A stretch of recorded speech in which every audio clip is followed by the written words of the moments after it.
ഈശോയിൽ സ്നേഹം നിറഞ്ഞവരെ, പന്തക്കുസ്ത നൽകുന്ന ഒരു പുതിയ സന്ദേശം എന്ന് പറയുന്നത് തീക്ഷ്ണതയുള്ളവരാകണം നമ്മൾ ഓരോരുത്തരും.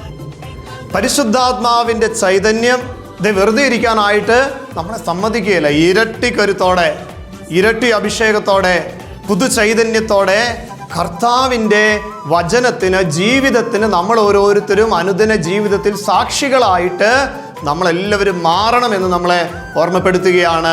ഇന്നിൻ്റെ വചനമിതാ, റോമാലേഖനം 12-ാം അധ്യായം 11-ാം തിരുവചനം. തീക്ഷ്ണതയിൽ മാന്യം കൂടാതെ ആത്മാവിൽ ജ്വലിക്കുന്നവരായി കർത്താവിനെ ശുശ്രൂഷിക്കുവിൻ. പ്രിയമുള്ളവരെ, നമുക്കറിയാം, പന്തക്കുസ്ത ദിവസം സ്ത്രീഹന്മാരുടെ മേൽ പരിശുദ്ധാത്മാവ് അഗ്നിജ്വാലകളുടെ രൂപത്തിൽ പറന്നിറങ്ങിയപ്പോൾ വലിയൊരു തീക്ഷ്ണത, സഭയുടെ ആരംഭം തന്നെ തീക്ഷ്ണതയുടെ നിറവിലാണ്.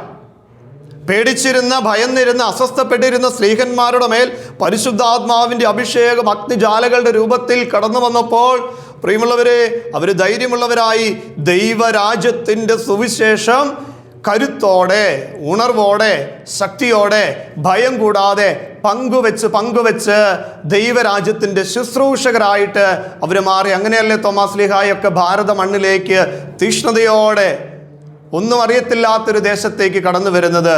പ്രിയമുള്ളവരെ, ഈ പരിശുദ്ധാത്മ ചൈതന്യം നമ്മളെ ഓർമ്മപ്പെടുത്തുകയാണ്. അനുദിന ജീവിതത്തിൽ തീക്ഷ്ണതയോടെ ജീവിക്കുവാൻ, പ്രാർത്ഥനയിൽ സ്ഥിരതയുള്ളവരായിരിക്കുവാൻ, ശരീരത്തിൻ്റെ ആരോഗ്യത്തിന് ഭക്ഷണം എന്നതുപോലെ ആത്മാവിൻ്റെ ആരോഗ്യത്തിന് പ്രാർത്ഥനയിലൂടെ കരുത്താർജിച്ച്, വചനം വായിച്ച്, കൂദാശകളിൽ പങ്കെടുത്ത്, ഈശോയെ സ്വീകരിച്ചുകൊണ്ട് പരിശുദ്ധാത്മാവിൻ്റെ ചൈതന്യ നിറവിൽ പ്രത്യാശയോടെ ജീവിക്കുന്ന വ്യക്തികളായിട്ട് നമുക്കെല്ലാവർക്കും മാറാം. നമ്മളായിരിക്കുന്ന ജീവിത മേഖലയിൽ ദൈവരാജ്യത്തിൻ്റെ ശുശ്രൂഷകരായി തീരുവാൻ ഈശോ നമ്മളെല്ലാവരെയും ക്ഷണിക്കുകയാണ്.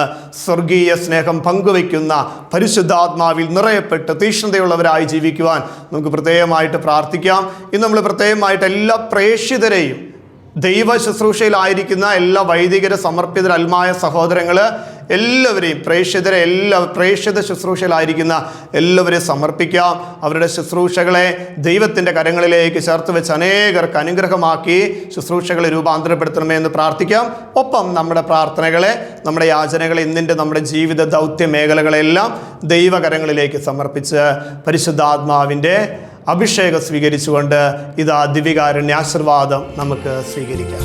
പരിശുദ്ധ പരമദിവ്യ കാരുണ്യത്തിന് ആരാധനയും സ്തുതിയും പുകഴ്ചയും ഉണ്ടായിരിക്കട്ടെ. പരിശുദ്ധ പരമദിവ്യ കാരുണ്യത്തിന് നേരവും ആരാധനയും സ്തുതിയും പുകഴ്ചയും